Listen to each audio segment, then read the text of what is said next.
બસ વિવેક, કોની સાથે કેમ રહેવું અને કોની સાથે કેમ વર્તવું એનું મને જ્ઞાન નથી જોઈતું. તું તારું કામ કર અને મને મારું કામ કરવા દે. પપ્પાના પૈસા કોને મળવા જોઈએ અને કોને નહીં એ તું મને સમજાવીશ. હું જે માંગુ એ તું મને આપી શકતો હોય ને તો જ તને મને કંઈ કહેવાનો હક હોય. જા, ઉપાડ તારું સ્ટેથોસ્કોપ અને ગામની સેવા કરવા માંડ. તું એને જ લાયક છે.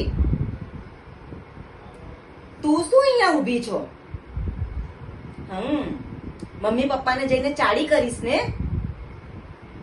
જો તું એવું કંઈ પણ કર્યું છે ને, ભૂલથી પણ કર્યું છે ને, તો યાદ રાખજે, યાદ રાખજે, મારાથી ખરાબ આ ઘરમાં કોઈ જ નહીં હોય. અરે મમ્મી, તમે આવો ને, હું તમારી પાસે જ આવતી હતી. મમ્મી, પપ્પા એમનું પેન્શન એમના બધા દીકરાઓમાં વહેંચી દેવાના છે એવું સાંભળ્યું છે મેં. એ સાચું? જો મમ્મી, એવું જ હોય ને તો આ ખોટું કહેવાય. હવે તો પપ્પાની સંપત્તિમાં દીકરીઓનો પણ હક હોય છે, તો તું એમને વાત કરજે ને. એવું છે ને મમ્મી કે વિવેક આ બધામાં માનતા નથી અને ભાઈઓમાં કોઈ ભલેવાર નથી.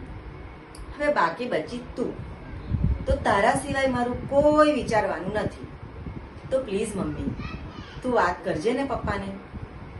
બાકી હું કહીશ ને તો મારા શબ્દો એમનાથી સહન નહીં થાય.